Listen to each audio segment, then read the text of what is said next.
شروع اللہ کا نام لے کر جو بڑا مہربان نہایت رحم والا ہے۔ کیا تم خیال کرتے ہو کہ غار اور لوح والے ہماری نشانیوں میں سے عجیب تھے؟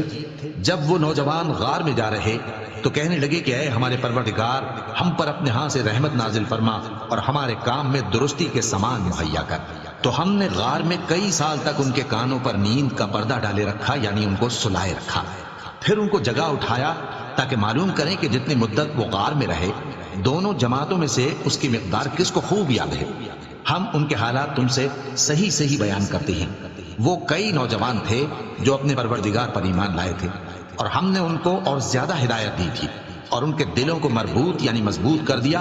جب وہ اٹھ کھڑے ہوئے تو کہنے لگے کہ ہمارا پروردگار آسمانوں اور زمین کا مالک ہے، ہم اس کے سوا کسی کو معبود سمجھ کر نہ پکاریں گے۔ اگر ایسا کیا تو اس وقت ہم نے بے عقلی کی بات کی۔ ان ہماری قوم کے لوگوں نے اس کے سوا اور معبود بنا رکھے ہیں، بھلا یہ ان کے معبود ہونے پر کوئی کھلی دلیل کیوں نہیں لاتے؟ تو اس سے زیادہ کون ظالم ہے جو اللہ پر جھوٹ باندھے؟ اور جب تم نے ان مشرکوں سے اور جن کی یہ اللہ کے سوا عبادت کرتے ہیں ان سے کنارہ کر لیا ہے تو غار میں چل رہو، تمہارا پروردگار تمہارے لیے اپنی رحمت وسیع کر دے گا اور تمہارے کاموں میں آسانی کے سامان مہیا کرے گا۔ اور جب سورج نکلے تو تم دیکھو کہ دھوپ ان کے غار سے داہنی طرف سمٹ جائے، اور جب غروب ہو تو ان سے بائیں طرف کترا جائے، اور وہ اس غار کے کشادہ حصے میں تھے۔ یہ اللہ کی نشانیوں میں سے ہیں، جس کو اللہ ہدایت دے وہ ہدایت یاب ہے، اور جس کو گمراہ رہنے دے تو تم اس کے لیے کوئی دوست راہ بتانے والا نہ پاؤ گے۔ اور تم ان کے متعلق خیال کرو کہ وہ جاگ رہے ہیں حالانکہ وہ سوتی ہیں، اور ہم ان کو دائیں اور بائیں کروٹ بدلاتے تھے، اور ان کا کتا چوکھٹ پر دونوں ہاتھ پھیلائے ہوئے تھا۔ اگر تم ان کو جھانک کر دیکھتے تو پیٹ پھیر کر بھاگ جاتے اور ان سے دہشت میں آ جاتے۔ اور اسی طرح ہم نے ان کو اٹھایا تاکہ آپس میں ایک دوسرے سے دریافت کریں۔ ایک کہنے والے نے کہا کہ تم یہاں کتنی مدت رہے؟ انہوں نے کہا کہ 1 دن یا اس سے بھی کم۔ انہوں نے کہا کہ جتنی مدت تم رہے ہو تمہارا پروردگار ہی اس کو خوب جانتا ہے۔ تو اپنے میں سے کسی کو یہ روپیہ دے کر شہر بھیجو، وہ دیکھے کہ نفیس کھانا کون سا ہے تو اس میں سے کھانا لے آئے، اور احتیاط سے آئے جائے اور تمہارا حال کسی کو نہ بتائے۔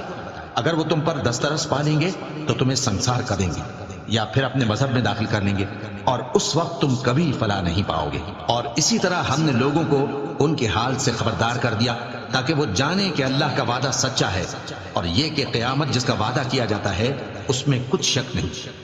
اس وقت لوگ ان کے بارے میں باہم جھگڑنے لگے اور کہنے لگے کہ ان کے غار پر عمارت بنا دو۔ ان کا پروردگار ان کے حال سے خوب واقف ہے۔ جو لوگ ان کے معاملے میں غلبہ رکھتے تھے وہ کہنے لگے کہ ہم ان کے غار پر مسجد بنائیں گے۔ بعض لوگ اٹکل پچو کہیں گے کہ وہ 3 تھے اور چوتھا ان کا کتا تھا، اور بعض کہیں گے کہ وہ 5 تھے اور چھٹا ان کا کتا تھا، اور بعض کہیں گے کہ وہ 7 تھے اور 8واں ان کا کتا تھا۔